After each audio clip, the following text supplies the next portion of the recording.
Näitan teile, kuidas ChatGPT-s automatiseerida ja ajastada oma ülesandeid ehk siis task'e.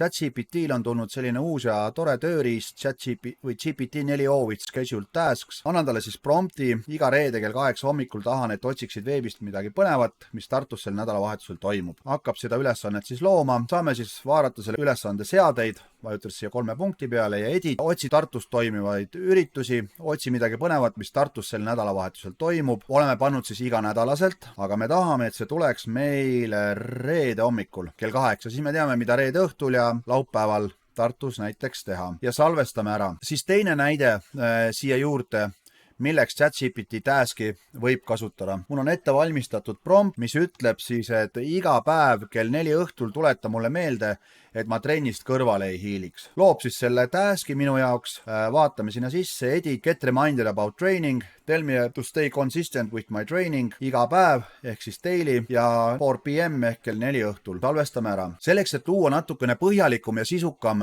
task siis korduvate tegevuste jaoks, mul on üks ette valmistatud, ma näitan. Samamoodi nendele task'idele pääseme ligi siis ülevalt paremalt minnes tasks, näeme siis kõiki oma loodud task'e, siis peab arvestama, et 10 aktiivset task'i saab korraga olla ja ühes tunnis ta saab läbi viia siis 4 task'i. Ja mul on siis loodud varasemalt üks task, ülesanne, et ta looks mulle siis raporti tehisintellekti tööriist update'idest või uuendustest, mis neile tulnud on. Ja selle jaoks ma olen talle andnud üsna pika ja põhjaliku instruktsiooni, ma korra näitan teile ka, milline see välja näeb. See näeb siis selline välja, et ta vaataks viimaseid muudatusi 24 tunni jooksul järgnevatest tööriistadest ChatGPT, Google Gemini, Cloud Anthropic ja DeepSeek. Ja see struktuur, kuidas ta mulle selle raporti peab siis tagasi tooma, on, et ta annaks mulle siis peamised update'id ja muud asjad siia vahele ning lõpuks ka verifitseeriks, et ta teeks cross-reference'iks seda informatsiooni, kus ta mulle infot tagasi annab. Selle ma olen pannud siis igapäevaselt ja kell 10 hommikul. Ja see teavitus tuleb siis minu enda meili peale. Täna hommikul lubasin ka siis selle